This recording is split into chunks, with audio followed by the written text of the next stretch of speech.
to Bears camp today. Yeah.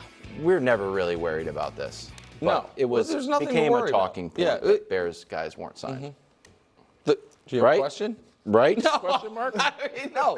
Yeah, I mean, they both got it right before the deadline. It's agenting catastrophe. Thank you. I couldn't say the word. Difficult to I know. I don't know. If under the current rookie salary scale, your guy doesn't get in on time. There are a couple teams historically that have drawn really hard lines with players. The Chargers were one of them, about like offset language or whatever. But the salaries are slotted. So if this had not gotten done in time for the #1 pick of the draft, it would be a legitimate problem.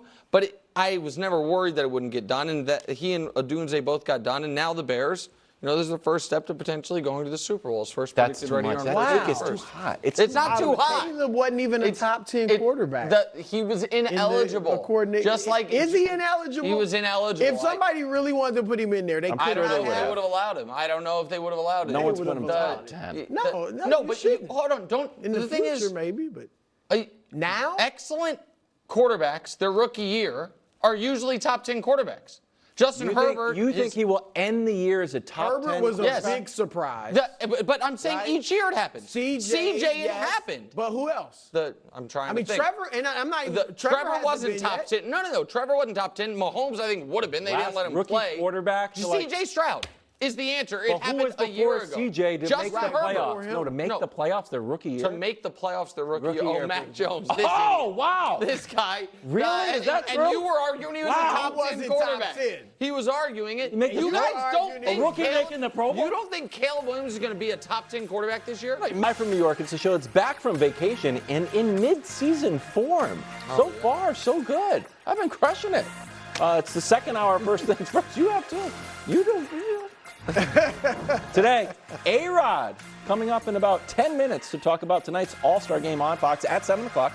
Meanwhile, Caleb Williams, I'm doing the bear claw, signs his rookie deal. Will he earn his pay? Hubs is a low-key, he's producer of the show. Hater? Caleb Hater. Yeah, no doubt. Of course. You know why? Because he instantly becomes better than any quarterback the Raiders have had in his lifetime. Ouch, truth hurts. But right now, Brandon Ayuk wants out. Drew's thinking about that Rich Gannon MVP and seeing how he can use it in this debate. Garafolo reporting that Ayuk has officially asked for a trade. Star wide receiver slated to make about $14 million this year has watched the wide receiver market explode in the last 2 seasons.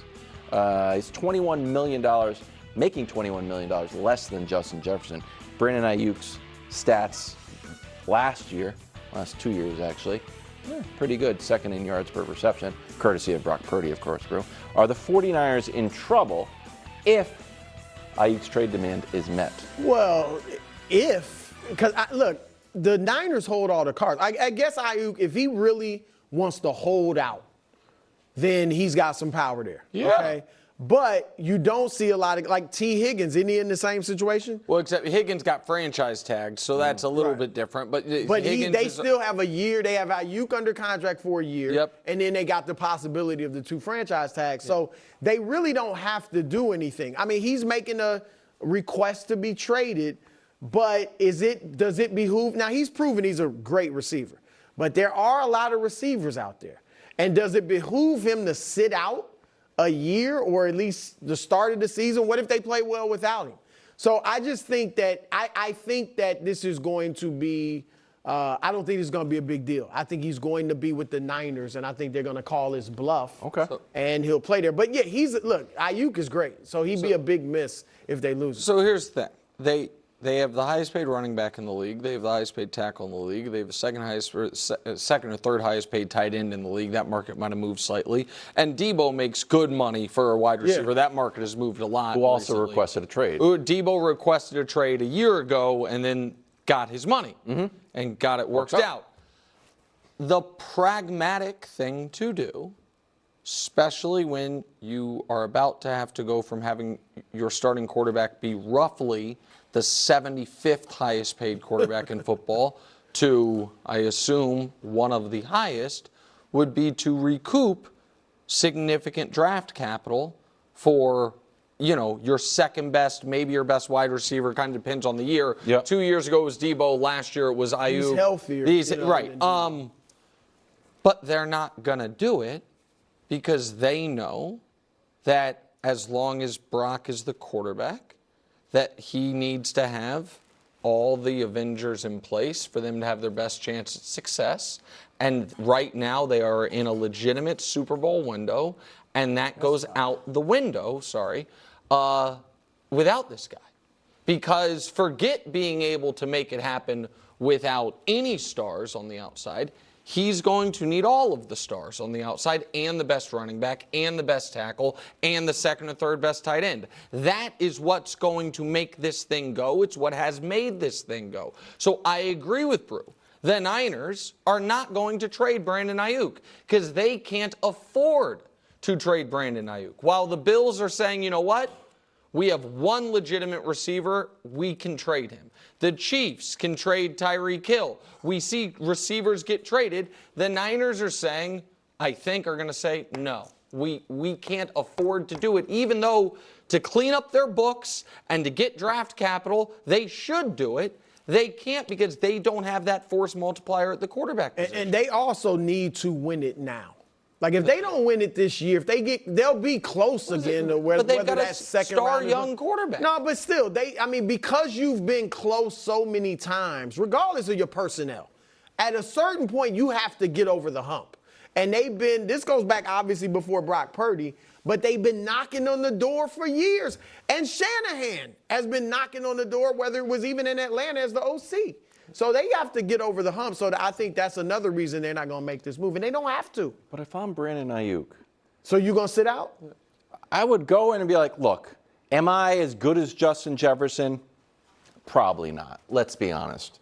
Am I as good as A.J. Brown? Maybe not. Maybe, though. Maybe. Am I as good as Amon-Ra? I don't think he's quite as good as A.J. Brown. These guys are making $30 million. They're making more. Jalen Wild's making 28. Better way to put I'm it, making Wilds, is am I 14. more than half as good? I'm paid half. less than half than Jaden Waddle. Jaden Waddle makes 28.3. Yeah. I make 14. Bring me up somewhere. I don't need to be at Justin Jefferson. So can I get me at like 27? But he's probably trying to be at that level. Then trade me. Then I can't show up. I can't twist my ankle. Hold on, throw Brew. it to Debo. That's his leverage. And if he decides he doesn't want to play, then that's what will put the Niners in a corner. But how much? But real quick before we move on, because. And I'm not saying you're wrong about this at all. When the Eagles signed all their guys, you said, I think smartly, that if they're going to get out of the supernatural funk, part of it is people are happy. AJ got his money, Devontae Smith got his money, all that. Flip side to that coin is, even if he ultimately shows up, if he skips camp, demands a trade, and then is there under protest, doesn't that immediately, if they are SBOB, if they are, trying to win right now, can't that work against you? And wouldn't you maybe be better off having that clean out of the locker room? It depends on his attitude. I mean, we've seen, like T. Higgins, we obviously knows is not happy in Cincinnati. But what'd he say? He's going to play this year with an asterisk.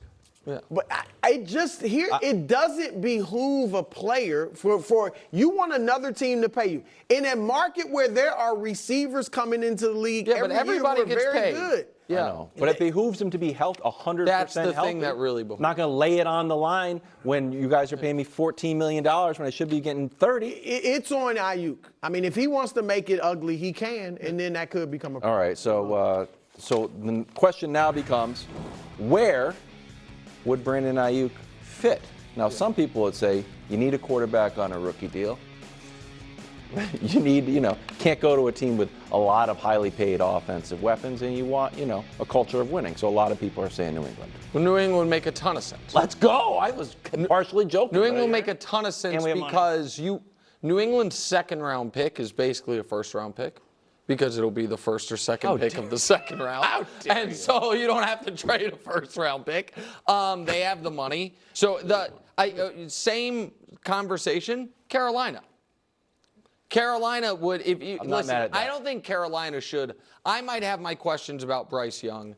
Carolina should not just give up the idea that that Bryce Young can be good. Give him a real, you know what I mean? So give him a real fighting chance. The two places that, because I don't think they're going to trade him to Detroit.